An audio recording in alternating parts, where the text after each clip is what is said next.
boa noite, pessoal. Boa noite, meus irmãos, amigos. Muito bom estar com vocês. Muito bom começar essa live sobre um tema bem polêmico, bem interessante, né? Temos uma convidada muito especial, com um currículo aí enorme, psicóloga Ana Moema, né? Foi uma pessoa muito amiga minha, Jorge, né? Tá aí já, falou muito bem dela. Outras pessoas me perguntaram: ah, você conhece ela? Eu não conheço pessoalmente, mas de ouvir falar, né? E até falar, não, ela é uma cristã autêntica, uma psicóloga excelente. Eu disse, era isso mesmo que eu estava procurando. Mas eu queria que ela se apresentasse melhor, falasse um pouquinho sobre ela, para a gente conhecer um pouquinho sobre ela, para depois nós iniciarmos no assunto. Tá. Boa noite. Antes de tudo, muito obrigada pelos elogios. Fico muito feliz com a referência, né, que lhe foi passada. Como você falou, sou psicóloga, sou especialista em terapia cognitivo-comportamental, atuo com psicologia há 7 anos e eu trabalho com algumas áreas de forma mais específica. Principalmente trabalhei durante muitos anos com a dependência química, com a gerontologia, onde eu atendo idosos, pacientes crônicos, pacientes acamados, e a psicologia clínica, dentro da abordagem de terapia cognitivo-comportamental, que é a abordagem que eu trabalho, que eu conduzo os meus atendimentos. E fico muito feliz de estar aqui para conversar sobre esse tema, que eu adoro falar, porque eu acho que é bem relevante, é muito presente nas nossas vidas, e a gente precisa até desmistificar algumas coisas sobre o que diz respeito à ansiedade. É verdade. E eu gostaria que você iniciasse falando um pouquinho sobre o que realmente é ansiedade. Ótimo, eu Né? sempre gosto de começar falando exatamente sobre isso, sobre o que é ansiedade. A primeira coisa que a gente tem que entender sobre a ansiedade é que a ansiedade ela é uma emoção natural do nosso corpo, é uma emoção que faz parte da nossa vida. Nós sentimos ansiedade, todos nós sentimos ansiedade em diversos níveis, diversas vezes do nosso dia. Então, a ansiedade ela tem muito a ver com preparação. Ela é uma emoção que nos prepara, ela nos alerta todas as vezes que a gente está em uma situação que oferece risco. Então, a ansiedade ela não é uma doença, ela pode se tornar uma doença, mas ela não é. E ela também não é algo negativo, ao contrário de que muitas pessoas acham que a ansiedade sempre é negativa. Não é. A ansiedade ela é uma emoção que faz parte da nossa vida e ela nos ajuda em muitos casos. Por exemplo, quando a gente tem uma live como essa, que é uma coisa importante, que a gente vai poder falar com outras pessoas, ajudar outras pessoas, o nosso corpo sente um nível de ansiedade. Isso faz com que eu me prepare, com que você se prepare, que a gente se organize, se arrume, prepare o espaço, estude, leia, prepare alguma coisa. Então, a ansiedade ela tem um efeito muito importante na nossa vida também. Ela não é sempre negativa. Quando que a ansiedade deixa de ser uma emoção natural e passa a ser uma doença? Quando esses níveis de alerta, ela passa a perder o controle. Ao invés de ela me ajudar, me mobilizar para eu realizar alguma coisa, ela passa a me paralisar. Então, eu deixo de ser impulsionada, deixo de me preparar para alguma situação e eu passo a ficar paralisada dentro desses efeitos que a ansiedade pode estar gerando em nós, tá? Deixa eu só te fazer uma pergunta. Tem algum outro celular ligado aí perto de ti? Tem. Eu estou escutando mais o outro celular do que Mas tá no fone de ouvido. Interessante, eu estou conseguindo ouvir ele ao fundo. Pode ser por conta do local aqui que tem um eco. Ah, pronto.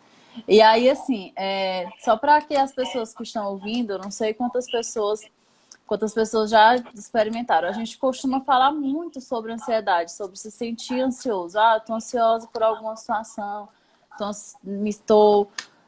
E sempre é aquela relação de que a ansiedade é um excesso de futuro, como é falado muito no senso comum. E esquecem de abordar essa relação da ansiedade como uma emoção natural, como uma emoção que faz parte da nossa vida. E ela se apresenta de algumas formas.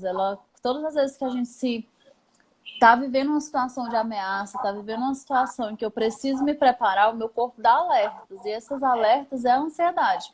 Um exemplo muito comum, se eu tenho uma prova para fazer, eu sinto um nível de ansiedade. Esse nível de ansiedade me prepara, me ajuda a me preparar, a estudar, a me organizar, a me planejar, para que eu possa me sair bem nesse evento ou nessa entrevista, nessa prova que eu vou realizar. Tá bom? Então, assim, eu sempre que vou falar sobre ansiedade, eu gosto de esclarecer isso, para que as pessoas entendam que ela não é uma doença em si, ela pode se tornar uma doença. Ansiedade, quando esses níveis ficam muito altos, ficam exagerados e a gente não consegue controlar esses níveis de ansiedade na nossa vida. Tá bom? E só complementando, eu vou falar um pouquinho sobre como a ansiedade pode se manifestar em nós, que é bem interessante. A ansiedade, ela pode se manifestar através de alguns níveis em pensamentos e também alguns níveis físicos. Porque ela é uma emoção que, quando descontrolada, ela afeta bastante o nosso físico. Então, ela se apresenta através de palpitação, falta de ar, tontura, embrulhos no estômago. A gente costuma usar o termo de borboletas no estômago. Então, aquele mal-estar, aquela sensação de angústia. E nas questões emocionais, ela está muito relacionada ao medo. Ela se confunde muito com o medo, com a angústia, com a tristeza, com a preocupação. Só que uma preocupação um pouco mais acentuada, um medo um pouco mais acentuado do que aquele medo comum que a gente sente também de forma natural em algumas situações da nossa vida. O som agora ficou perfeito. Melhorou, era o eco mesmo. Valeu pela dica, Jorge. Ficou claro? Não sei se você conseguiu. Ficou claro. Pegar. Ficou claro, sim. Eu queria entender um pouquinho mais sobre essa questão desses sintomas, né? A falta de ar, o tremor. Tem pessoas que têm até a sensação de morte, né? De que vão morrer. Então, assim, quando é que isso começa a ser patológico? Pronto. Ele começa a ser patológico quando ele não está mais relacionado só a uma situação de alerta. Quando eu começo a sentir essas sensações no geral da minha vida, ela já se apresenta em todas as situações, mesmo quando não há uma situação que exige alerta, que exige que eu esteja me preparando. Então, até as situações cotidianas, como, por exemplo, uma situação que pode gerar ansiedade. Eu vou falar com alguém que eu não conheço, alguém muito importante, alguém que eu preciso me preparar. Então, é uma situação que todo mundo sente um nível de ansiedade. Mas quando essa preocupação, esses sintomas aparecem em uma conversa cotidiana com alguém que eu conheço, que não apresenta nenhum risco, nenhuma necessidade de alerta, e ela já começa também a aparecer, é um sinal de que eu preciso estar atento se esse nível de ansiedade não está se intensificando para todas as situações da minha vida, e não só para aquelas que eu preciso realmente estar me preparando. E aí, assim, é um importante sinal de que a ansiedade deixou de ser uma emoção natural que me prepara e ela passou a ser realmente uma configuração patológica, é quando ela me impede de realizar as minhas situações cotidianas. É quando esses sintomas de palpitação, de falta de ar, eles são tão intensos que eles me paralisam diante das situações cotidianas da minha vida. Esse é um nível realmente de ansiedade patológica. E aí, assim, ela é um dos transtornos mais comuns na clínica. Eu acredito que todos os psicólogos, vi até que entrou alguns amigos psicólogos aqui. Eu acho que todos vivem e notam que a ansiedade hoje é um dos transtornos que a gente mais atende, mais trata na clínica. Porque as pessoas acabam intensificando muito esse nível de ansiedade, não conseguem controlar no seu dia a dia, e aí é o momento que realmente precisa que você comece a fazer um acompanhamento, a tratar essa ansiedade. E esse tratamento ele vai de diversos níveis, tanto através das terapias, com o psicólogo, como também intervenções medicamentosas quando necessário. E aí nós vamos...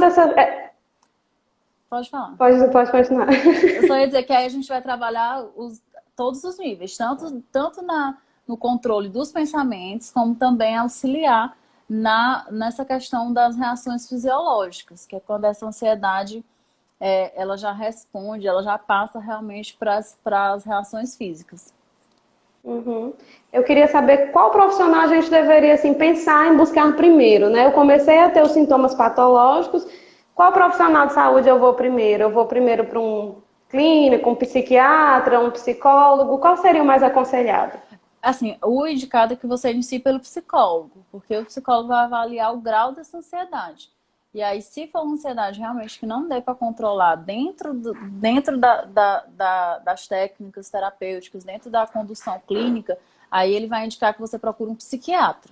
O médico clínico, nesse momento, ele não é o mais indicado, porque o psiquiatra é realmente o médico que tem competência técnica para tratar as questões de adoecimento emocional, de saúde mental. Então, são os dois profissionais mais indicados. Além disso, você pode incluir algumas terapias alternativas, algumas atividades alternativas, como, por exemplo, o esporte é excelente no controle da ansiedade também. Algumas questões relacionadas à musicoterapia, à arte, elas também auxiliam bastante. Mas o que trata realmente a ansiedade e as suas causas e os seus efeitos é a psicoterapia e o acompanhamento psiquiátrico. Uhum. Teve uma pergunta aqui, perguntaram da Vanessa, né? A pergunta foi a seguinte: a ansiedade patológica é tratada com medicação? É sim, Eu acredito que ela quer saber se é só com medicação, né? Não, ela não é tratada só com a medicação, ela é tratada em conjunto com a terapia e a medicação. A terapia vai tratar de forma bem mais profunda os aspectos de pensamento, que realmente são gatilhos para essas crises de ansiedade. Então, ela vai fazer um trabalho bem minucioso, bem detalhista, bem mais profundo. Mas a medicação, ela também é muito importante nesse processo. Eu costumo explicar da seguinte maneira, que a medicação, ela cria uma base para que o psicólogo, dentro da clínica, dentro da terapia, ela consiga construir realmente esse processo de evolução. Então, ambos são extremamente importantes. Alguns casos, e muitos casos, eles vão conseguir essa estruturação, essa organização, sem o uso da medicação, mas outros casos não. Vai ser preciso realmente que haja um acompanhamento medicamentoso. Uhum. E a relação da ansiedade à depressão? A gente vê muito isso, às vezes as pessoas nem sabem o que tem na realidade, se é um transtorno de ansiedade, ou se é depressão, ou se pode ter as duas coisas junto, como é que funciona? Pode ter as duas coisas juntas, inclusive existem algumas classificações no CID que são transtornos mistos de ansiedade e depressão. Eles se confundem bastante, se confundem assim nas reações, mas são bem diferentes, assim, tanto o manejo clínico como a caracterização realmente da doença, da patologia. Então, a ansiedade ela tem mais a ver com esse descontrole entre essa emoção natural, né, quando eu perco realmente assim, o equilíbrio entre esses efeitos de ansiedade que são naturais no meu corpo. E aí tem toda uma explicação biológica para isso, de sistemas que são ativados e que a gente não consegue controlar. E a depressão é um outro tipo de doença. A depressão tem muito mais a ver com o humor, com as perspectivas, com a relação comigo mesmo, com o futuro e com o momento, né? A pessoa depressiva ela não consegue visualizar, ela não consegue ver. Eu costumo definir assim, que a depressão é como se a vida perdesse as cores. É uma doença bem mais intensa e que pode sim estar associada, porque geralmente a depressão desencadeia crises de ansiedade. Ela pode estar assim, Entendi. Uma bastante pergunta bem relacionada. interessante aqui da irmã Luciana, que ela perguntou se pode ser hereditário. Pode ter fatores que desencadeiam, mas ela não é determinante. Ela não é determinante. Assim, ela não é uma doença de uma única causa que pode desencadear. Tem vários fatores que podem desencadear traumas, alguma relação familiar, conflitos familiares, desestruturas familiares, relacionamentos, eventos que a gente vive, situações pontuais, como, por exemplo, essa pandemia, pode desencadear um transtorno de ansiedade. Mas o fator genético, digamos assim, né, nem hereditário, você não herda isso, mas existe uma predisposição genética, pode contribuir, mas não é determinante, tá bom? Em nenhum dos transtornos a predisposição genética é determinante. Se alguém na minha família tem, obrigatoriamente eu vou ter. Não é assim que funciona. São multifatoriais. Entendi. Ela perguntou também a questão da questão biológica, né? Se pode ser uma falta de hormônio, de alguma substância no organismo que venha causar ansiedade. Ela é uma questão biológica, como eu falei, ela tem a ver com alguns sistemas, né? Que é o simpático e o parasimpático, mas não é a falta de alguma coisa, não é a falta de um hormônio, é realmente a falta do controle em relação a eles. E tem muito mais a ver com os pensamentos, com a forma de controle de pensamentos, de conhecimento de pensamentos, do que a relevância realmente de algum aspecto biológico. Agora, sim, existem alguns diagnósticos diferenciais, que é quando uma doença pode desencadear uma situação de adoecimento. Deixa eu lembrar aqui de uma doença. Por exemplo, o câncer, o lúpus, são doenças que interferem, que mexem bastante com o sistema emocional. Então, elas podem desencadear, mas a relação é muito... O tratamento, a base dela é muito mais de pensamentos, mais no aspecto emocional do que biológico. Eu tenho acompanhado, nesse momento, relatos e até alguns pacientes que me foram encaminhados em meio à pandemia, dizendo assim, que a doença do momento, a pandemia, ela também afeta bastante o aspecto emocional. E muitos pacientes que estão diagnosticados e que estão até já em processo de recuperação estão com crise de ansiedade e sintomas de depressão por conta das incertezas, do desconhecido. Então, assim, não é que o biológico levou, mas ele favoreceu o aparecimento realmente de um adoecimento mental. Emocional. O Léo Pinheiro, ele está perguntando se é importante saber dos gatilhos. Eu queria que tu falasse um pouquinho sobre essa questão de gatilhos, né? Porque muita gente nunca nem ouviu, né, falar, para a gente entender um pouquinho sobre isso. Tá. Os gatilhos são aquelas situações que eu vivencio e que elas despertam, que elas intensificam as crises, elas intensificam os sintomas da ansiedade em mim. Então, de repente, o gatilho é quando... Um gatilho em mim é quando eu vou conversar com o meu chefe. Todas as vezes que eu vou conversar com o meu chefe, eu percebo que aquilo ali intensifica, desencadeia uma crise muito intensa. Eu estou dando exemplos bem aleatórios, só para que fique mais fácil a compreensão. Vamos para uma situação bem pontual, bem atual. Assistir a alguns programas de televisão que são sensacionalistas, que trabalham com uma mídia mais sensacionalista, desencadeia em mim alguma crise. Então, isso é que a gente chama de gatilhos. São essas situações que favorecem, que intensificam alguma crise de ansiedade em mim.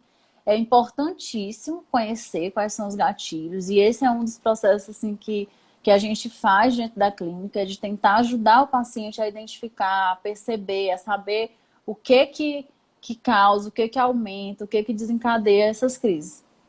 E aí a gente não vai tirar de você essas situações de gatilho, mas nós vamos te ajudar a lidar melhor com essas situações que desencadeiam, que intensificam as crises. Através do entendimento de pensamentos, da reestruturação cognitiva. Então, tudo isso é um processo realmente que é feito dentro do acompanhamento clínico.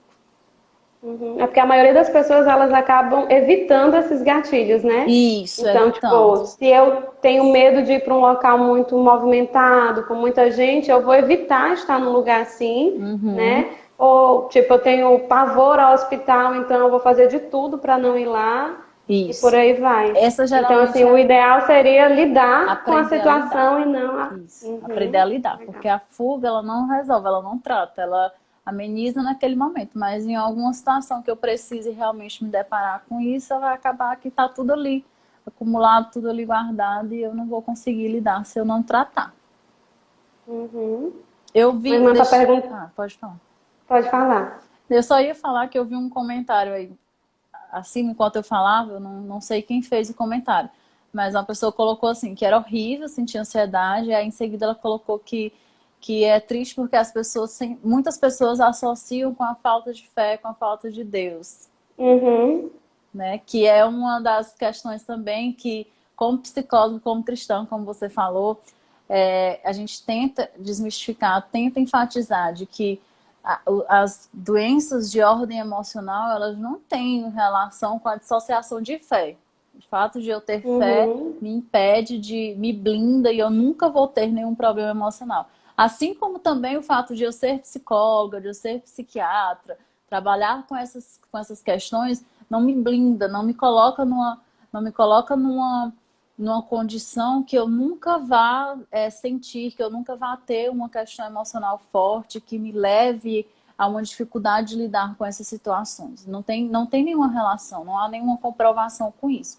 Na verdade, essa é muito mais uma construção cultural de as pessoas associarem, acharem, repetirem falas como essa, que ao invés de ajudar, intensificam mais ainda as crises e as questões emocionais, porque as pessoas começam até a calar essa vontade de poder pedir ajuda, de falar por medo de como elas vão ser vistas, de como elas vão ser, de como as pessoas vão olhar para elas por conta de achar que não tem fé, não busca, não tem orado, não tem lido a Bíblia de forma suficiente. E aí eu até vi que alguém colocou aqui assim, as questões religiosas ajudam.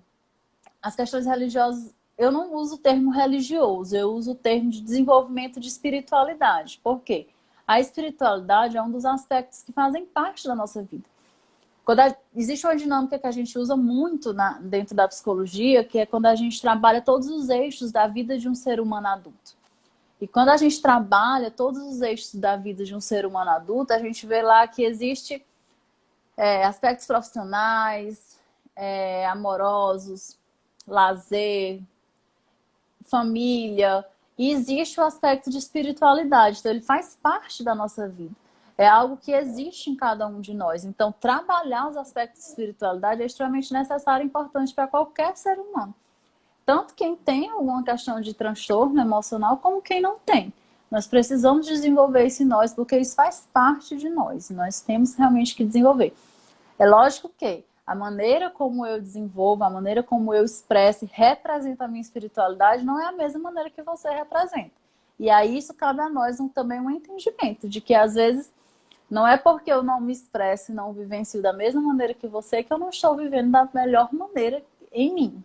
Tá? Então a gente sempre tenta esclarecer, deixar isso bem claro, que a gente precisa sim desenvolver a nossa espiritualidade, mas o fato de eu desenvolver a minha espiritualidade não me blinda, não me impede de um dia viver uma situação que eu tenho uma certa dificuldade de lidar e que me leve a um sofrimento emocional. Uma pergunta que teve aqui, como controlar a ansiedade nos dias atuais? Pronto. Acho que é no dia de coronavírus. Eu vou até, assim, esclarecer algo em relação a esse momento. Nesse momento que a gente está vivendo atual, de quarentena, de pandemia, de isolamento social, de não poder ter contatos com as pessoas, de não poder abraçar, pra gente que é nordestino, que ama, que isso é muito parte da nossa vida, tem sido um momento muito atípico, muito diferente. Eu acredito que a gente nunca viveu uma situação parecida com essa. Então, assim, é algo novo, é um momento cheio de incertezas, onde a gente não tem, assim, não palpa quais vão ser os próximos passos. Eu não sei o que vai acontecer daqui a 2, 3 dias. A gente está com um planejamento completamente diferente para esse momento. E nós vivemos o que a gente tem chamado na psicologia de um momento de ansiedade coletiva. Todas as pessoas estão, de alguma maneira, afetadas com essa situação. Alguns lidando de uma forma mais tranquila e outros com um pouco mais de dificuldade. Mas todo mundo está vivendo, todo mundo tá afetado de alguma forma com essa situação que está acontecendo no mundo, né? E a primeira coisa que eu tenho dito para todas as pessoas que têm me procurado, que têm me mandado mensagem, que eu tenho atendido, é que nós precisamos olhar para esse momento com leveza, com tranquilidade. Não adianta eu me culpar por estar me sentindo ansiosa, não adianta eu trazer um peso para esse momento, não adianta eu querer me cobrar e exigir de mim que eu não sinta ansiedade. Não tem como eu fazer isso, porque é um momento muito diferente, é um momento que todo mundo está afetado. Então, a primeira coisa que eu preciso fazer é encarar esse processo com leveza, me acolher, é o que a gente precisa fazer, acolher o meu sentimento. Porque nós somos muito bons em acolher as outras pessoas, e dar um abraço quando a gente precisa, mas às vezes quando a relação é comigo mesmo, eu acabo dando um peso muito grande de cobrança, de exigência, e eu não consigo parar, me olhar com tranquilidade, me olhar com respeito, conversar comigo mesmo e dizer assim, fica tranquilo, isso aqui vai passar, isso aqui é um momento, e me acolher, respeitar o meu momento. Então, assim, esse é um entendimento que eu acho que é muito válido para essa situação que a gente está vivendo. Não adianta ninguém se cobrar, se maltratar, se exigir. Nós precisamos nos olhar com muito respeito, com muito carinho nesse momento. E outra coisa que a gente precisa fazer dentro desse momento de pandemia para nos ajudar a lidar com a ansiedade é tentar, em meio ao caos, construir memórias positivas. O que é isso? É deixar de olhar um pouquinho para o tempo que a gente está vivendo e tentar aproveitar os momentos que a gente pode extrair de positivo em meio a tudo isso. Então, de repente, é o momento que eu sento à mesa com a minha família para almoçar, que eu não conseguia fazer em meio à correria do meu dia a dia, porque quando eu chegava do trabalho, os filhos já haviam saído para a escola e não dava tempo. Então, curte esse momento. Tenta começar a extrair quais são os momentos positivos que você está vivendo no meio do caos. Eu tenho certeza que, de alguma forma, apesar de muito difícil, a gente consegue extrair um momento positivo. É o momento em que eu descanso um pouco mais. De repente, eu não preciso todos os dias acordar às 5h30 da manhã, como eu acordava na minha rotina normal. Eu posso aproveitar esse momento de descanso. Eu posso aproveitar o momento em que eu converso com a minha família, em que eu troco experiências, em que eu faço um jogo, em que eu canto uma música, em que eu chamo a minha família para fazer uma leitura junto comigo. Ou até o momento que eu tenho para cuidar de mim mesma, de descansar, de me olhar, de me valorizar em meio a esse processo. E isso é algo que eu preciso valorizar em meio a essa crise. Parar de olhar um pouquinho para o tempo e curtir os momentos positivos e começar a pensar em construir memórias positivas em meio ao caos. Aí eu tiro um pouco do foco. E aí, com isso, eu sempre tenho sugerido que a gente desligue um pouco a TV. Desligar um pouquinho a TV. Parar de focar naquilo que tem sido o gatilho principal de todo mundo de ansiedade nesse momento, que são as notícias negativas, que são os números. Então, eu acredito que na primeira semana todo mundo ficou muito focado nos números, nos noticiários, nas informações. Só que hoje nós estamos encerrando a terceira semana, praticamente, de isolamento. Terceira, quase quarta semana. Nem sei mais, na verdade, porque eu realmente não tenho contado os dias. Eu tenho curtido momentos. Então, eu prefiro não contar dias, porque eu acho que contar dias é focar no tempo. Desencadeia mais ansiedade. Então, assim, se no primeiro momento todo mundo estava muito focado na TV, porque a gente precisava ter informações, a gente precisava saber o que fazer para se proteger, a gente estava realmente alerta a tudo que ia ser falado. Hoje, todo mundo já sabe o que precisa fazer para se proteger, todo mundo já sabe o que está acontecendo realmente no contexto estadual, municipal, mundial. Então, o momento é de desligar um pouquinho a TV e tentar realmente construir memórias positivas. E o que eu tenho sugerido é: escolha um noticiário para você assistir. Escolha um local onde tem sido passado realmente as informações de maneira responsável, com dados reais, para você ver, para você ouvir, ao invés de ficar sentado o dia inteiro vendo todo esse contexto de noticiários que desencadeiam bastante. E aí eu já vou falar um pouquinho sobre a minha visão sobre a questão da mídia, tá? Só vou finalizar isso aqui. Outra coisa importante demais para a manutenção da nossa ansiedade nesses dias é ter uma rotina. Tenha uma rotina. Quando eu estabeleço uma rotina, quando eu crio atividades, quando eu crio horários para que eu consiga lidar com esses dias, eu passo a mensagem para o meu cérebro de que eu não estou perdido. Eu estou num momento diferente da minha vida. Estamos todos num momento diferente da nossa vida. Mas nós não estamos perdidos. Nós estamos tentando nos organizar. Nós estamos lidando da melhor maneira com esse momento difícil. Então, ter essa rotina, ter horários, dormir no horário que você costumava dormir, comer nos horários que você costuma comer, tentar realmente fazer as atividades que você pode fazer e criar uma rotina para você nesse tempo. Estabeleça algo que você pode fazer. eu acho assim, que a gente tem que eu vou até mostrar aqui para vocês, se dá para ver. Isso aqui é meu planner. Todos os dias eu tô com o meu planner. Todos os dias. Por quê? Porque eu não tô perdida. Eu tô num momento difícil, diferente. Mas eu tô seguindo uma rotina que eu estabeleci para esse tempo. Uma rotina leve, sem cobrança, sem exigência. Eu não tô me desafiando excessivamente nesse momento. Mas eu tenho passado realmente para mim mesma a mensagem de que esse é um momento, é um tempo. E que quando esse tempo passar, eu preciso estar bem. E todos nós precisamos estar bem para a gente recomeçar e dar continuidade à nossa vida. Outra questão importante que eu tenho falado, que eu acho que é muito válido para a gente encarar a ansiedade nesse momento é: você não precisa passar o dia inteiro como se não tivesse, como se você tivesse ainda continuando nessa ideia de que eu estou perdido. Você não precisa passar o dia inteiro de pijama. Você não precisa passar o dia inteiro sem tomar um banho. Você não precisa passar o dia inteiro sem se arrumar. Se essas são questões que você gosta, que te faz bem. Então, se vista adequadamente, se arrume, organize o seu espaço para que você consiga realmente organizar também a sua mente. Então, saia, pegue sol, tudo isso contribui bastante e faça alguma atividade. Se movimente seu corpo, movimente a sua mente, para que você realmente consiga controlar esses níveis de ansiedade e consiga lidar melhor com essas situações. E sempre lembrando, muita leveza para esse processo. Quanto mais leveza eu dou para esse processo, melhor eu vou lidar com ele. E por fim, a última coisa que eu tenho dito é que nós estamos isolados socialmente, mas nós não estamos isolados afetivamente. Então eu posso falar sobre o que eu estou sentindo, eu posso trocar afetos, eu posso continuar expressando o que eu sinto em relação às pessoas que convivem comigo, ao meu ciclo de amizade. Lógico que de uma maneira adaptada.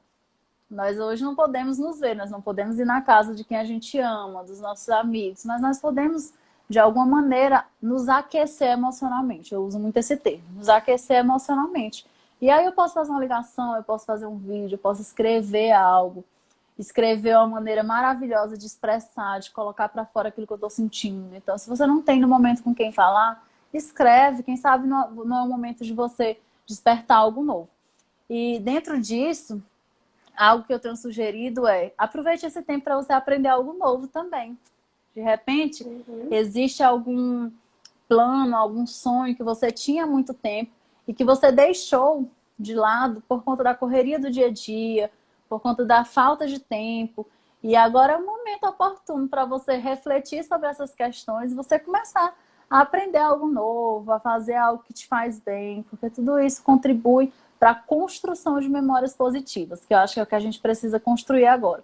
É importante que quando tudo isso acabar, eu saia com memórias boas de um tempo difícil e não com memórias de extremo sofrimento de um momento difícil, porque isso daí vai fazer muita diferença em relação a como eu vou lidar com isso após esse momento de crise, de caos, porque isso aqui tudo vai passar e quando passar a gente é que precisa estar bem para dar continuidade à nossa vida.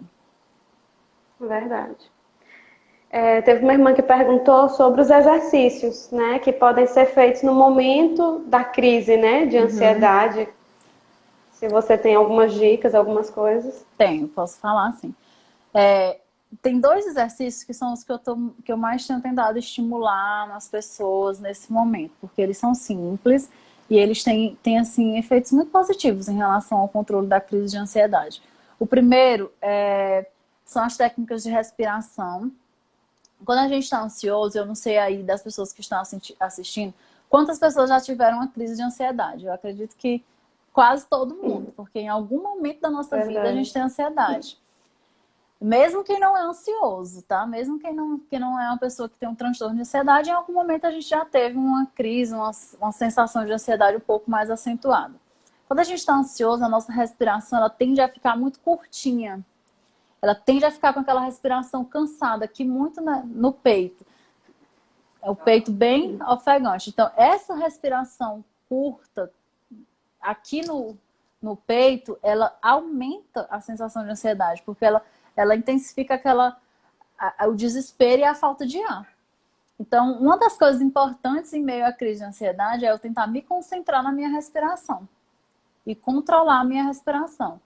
Então, a dica, a estratégia é focar na respiração diafragmática.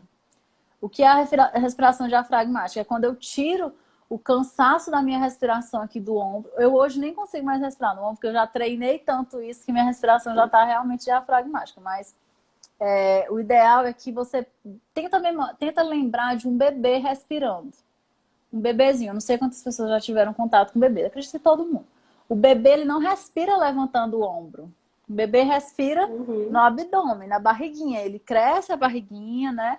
E esvazia a barriguinha quando ele está respirando. Então, essa é a respiração diafragmática. É quando, ao invés de eu falar assim, expira, e você encher aqui o ombro, você expirar aqui no abdômen. Você crescer o abdômen. Bora lá, pessoal. Vamos lá tentar botar... Eu sempre sugiro assim, bota a mão embaixo do peito aqui. E quando eu disser expira, cresce bastante o abdômen. Segura 5 segundos e sopra lentamente pela boca. Essa respiração é o que a gente chama de respiração diafragmática. No que a respiração diafragmática pode ajudar? Ela é uma técnica que ajuda na ativação do sistema parasimpático, ou seja, ela vai começar a trazer uma sensação de relaxamento e ela vai oxigenar também o meu cérebro. Então, quando eu foco no controle da respiração, eu vou respirando, respirando, respirando de forma correta, ela vai baixando o meu nível de ansiedade e vai trazendo a sensação de relaxamento para o meu corpo. E essa é a maneira certa de respirar em meio a uma crise de ansiedade. Quando a mulher vai ter bebê, ela não respira no diafragma. Por quê? Porque a intenção é estimular o corpo, né? Então, o que ela faz? A respiração curtinha no ombro. Quando a gente quer acalmar o corpo, eu transfiro a minha respiração para a respiração diafragmática. E aí, é bem simples, mas é muito eficaz. Tem muitas pessoas que pensam assim, mas será que isso realmente funciona? Testem. No momento que você estiver sentindo o seu corpo um pouco dormente, se sentindo agitado, se afasta um pouquinho do local onde você está, foca na respiração, que você vai perceber o quanto a respiração diafragmática é eficaz no controle de uma crise de ansiedade. A outra dica que eu sugiro para quem está passando por situações de crise de ansiedade nesse momento é investir em um momento de relaxamento para você. Para você. Então, no seu dia, tira um momento para você, tira um momento onde você vai para o seu quartinho, pro seu cantinho, liga uma música que te faz bem, deita, controla a sua respiração e tenta ter uma conexão com seus próprios pensamentos, tenta conversar com você mesmo em meio a esse momento. Respira fundo, reflete e investe em você. Conversa com você. Eu acho que... E se acolhe. E aí você aproveita e se acolhe. Acolhe o que você está sentindo, acolhe o que você está passando, para que você consiga realmente ter um momento onde você vai relaxar os seus pensamentos e o seu corpo. Então, são duas, isso, meditar. O irmão está perguntando, meditar. Medita, reflete, relaxa, porque isso tudo é muito importante. Por que eu sugiro a música? Tem muitos profissionais que sugerem, liga o som da chuva, o som dos pássaros. Também são bons, porque ajudam a estimular e a despertar sentimentos e pensamentos positivos em nós. Eu sugiro a música porque eu acho que você pode escolher uma música que já faz bem para você. Que vai de encontro com o que você pensa, que você consiga realmente se conectar. E aí eu tô vendo aqui que colocar, faça terapia. Pronto. E aí o mais importante, se você não está conseguindo lidar com essas sensações de ansiedade, com as reações físicas e os pensamentos, faça terapia. Faça terapia, porque a terapia ela é realmente algo que vai te ajudar muito. Eu sei que nós estamos num momento de isolamento, mas a maioria dos psicólogos estão atendendo de forma online. Estão atendendo de atendimento online para que as pessoas não fiquem sem esse atendimento, porque é realmente muito importante nesse momento. Tá bom? Então, são essas dicas de exercícios que a gente pode estar fazendo nesse momento para nos ajudar a lidar com as crises de ansiedade. Muito boas dicas. E quanto à alimentação? Teve alguém que perguntou sobre... Deixa eu ver como foi a pergunta dela.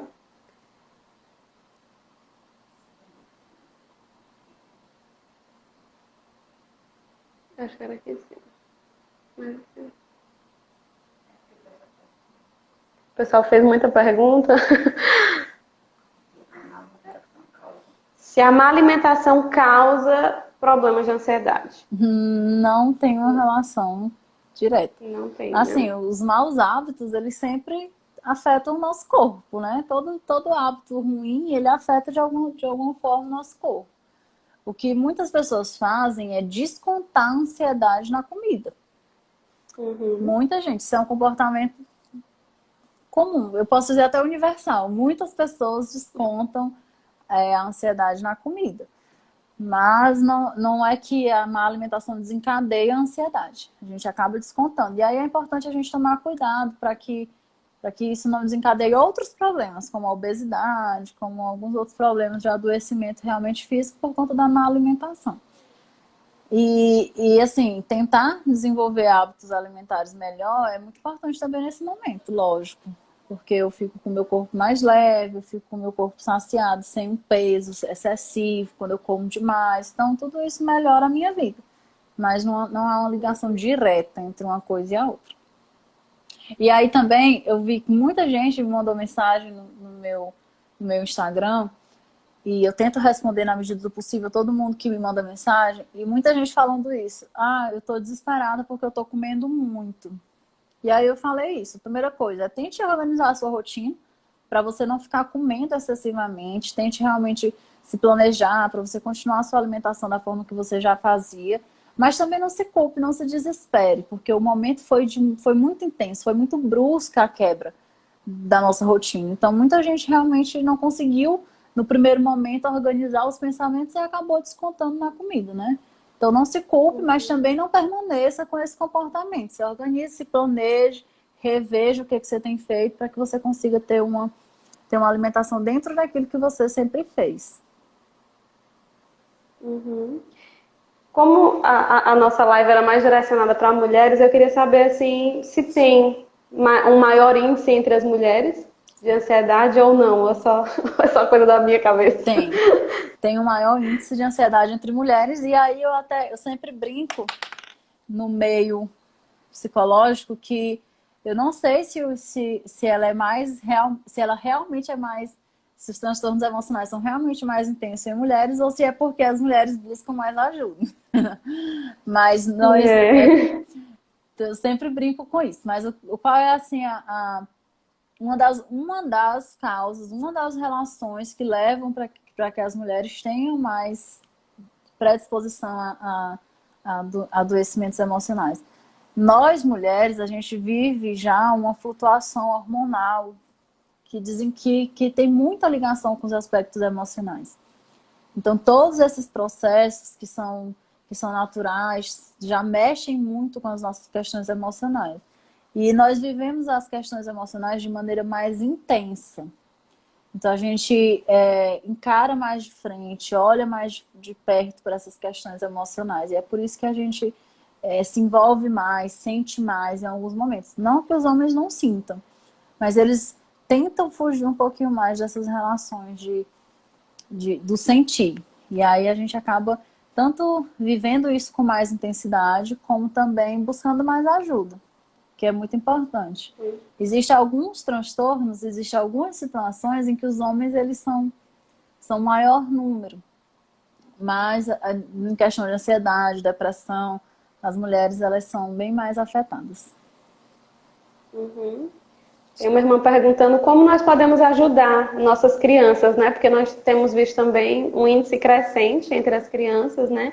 Dessa questão de ansiedade. Então, como o adulto ele pode ajudar uma criança com transtorno ou evitar o transtorno? Falar sobre criança é bem específico. A gente precisa realmente assim entender duas coisas quando eu falo sobre criança. Eu tinha dos eventos que foi cancelado aí agora por conta da pandemia foi o congresso médico que teria, e eu estaria lá numa banca falando exatamente sobre isso, sobre o transtorno de ansiedade em crianças. Uma das coisas que é muito importante a gente entender é que criança sente. Criança sofre também. Sofre de questões emocionais. Então, algo que nos passa despercebido é esse entendimento. Nós pensamos que pelo fato de ser criança, pelo fato de não ter uma série de responsabilidades, ela não está sentindo, ela não está afetada com tudo que está acontecendo, com tudo que acontece na vida dela. Então a gente perde um pouquinho desse olhar para o sofrimento emocional da criança. Então, a gente deixa também de ouvir quando a gente não entende. A gente deixa também de acolher o sofrimento dessa criança quando a gente não tem esse entendimento claro. Outra questão que precisa ser muito clara, muito forte na nossa cabeça de adulto é que criança não expressa sentimento como adulto. O adulto sabe sentar, como eu estou sentada aqui com você, e conversar sobre o que a gente sente. Eu sei falar sobre o que eu sinto. Se eu perguntar para qualquer pessoa aqui, a gente chamar qualquer pessoa aqui da live, ela perguntar como ela está se sentindo, ela sabe expressar, ela sabe colocar os seus sentimentos, dizer o que está passando, o que está sentindo. A criança não sabe. A criança não tem essa habilidade ainda. Ela vai desenvolver essa habilidade ao longo da vida. Mas quando a gente é criança, a gente não sabe sentar e falar o que está sentindo. Então, ela expressa os seus sentimentos de outras formas. E, às vezes, essas formas são muito pouco compreendidas. Por exemplo, uma criança que é muito inquieta, que é muito teimosa, que faz birra. A gente precisa entender o que há por trás desse comportamento. O que desencadeia esse comportamento? Será que não é uma maneira dessa criança de dizer assim, ei, eu tô sofrendo, tô com alguma questão emocional aqui mal resolvida e eu preciso que você, pai, que você, mãe, que você, adulto, olhe para mim e entenda que eu estou sofrendo. Às vezes a criança tem crises de choro sem nenhuma causa. Chora, esperneia. E a gente não entende que por trás daquilo ali é um sofrimento. A gente também não tem muita paciência, às vezes, para ouvir o relato de uma criança. Porque o relato dela é desorganizado. O relato dela não é um relato com clareza do que ela está passando, do que ela está sentindo. O que ela quer falar. Ela quer falar alguma coisa. E na correria do dia a dia, o que a gente faz geralmente é, tá, filho, espera aí que depois eu converso com você. Espera aí, vá brincar, vá assistir televisão, vá para lá. A gente não entende que quando ela vem dizer algo, ela tem uma mensagem por trás de tudo isso. Ela quer expressar algum sentimento. Então, é muito importante a gente trabalhar o nosso olhar, trabalhar a nossa compreensão em relação às crianças, em relação ao emocional das crianças. Elas têm, sim, sofrimento emocional, ao contrário de que muita gente pensa. Porque a fala, no geral, mas esse menino não tem problema, esse menino não tem conta, esse menino não tem nada, a vida dele é maravilhosa, tem brinquedo, estuda no colégio bom, aqui em casa ele não é castigado. Então, assim, na nossa cabeça, se ele tem brinquedo, se ele estuda numa escola boa, se ele tem uma boa alimentação, tá ótimo, a vida dele é perfeita e ele não tem sofrimento emocional. Mas todo mundo tem. Todo mundo tem. E às vezes isso não é o suficiente para a vida dele. Ele precisa falar sobre o que ele está sentindo. Eu vou contar um exemplo aqui para vocês que estão assistindo, de uma criança do meu convívio familiar. Ela queria muito um brinquedo, uma varinha mágica. Queria muito essa varinha mágica, muito. E começou a insistir por essa varinha mágica, começou a insistir, e todo mundo, tá, depois a gente vai encontrar, depois a gente vai comprar, depois a gente vai comprar. E ela permaneceu na insistência dessa varinha mágica. E um dia eu com a criança, e ela perguntou se a gente poderia comprar a varinha mágica. Na hora eu pensei em responder a mesma coisa, tá? Depois nós vamos comprar. Mas eu parei e perguntei assim, por que você quer tanto essa varinha mágica? Eu perguntei para ela. Quando eu perguntei, eu me surpreendi com a resposta. Porque ela respondeu assim, porque eu quero fazer uma mágica para o meu avô ficar mais novo. Ou seja, na cabeça daquela criança de 3 anos, ela tinha entendido que o avô já não era mais tão jovem e que ele estava perto de morrer. Então, ela queria a varinha para que ela pudesse fazer uma mágica e deixar o avô se tornar mais jovem. Ou seja, aquilo ali era uma representação de um sofrimento emocional na cabeça daquela criança.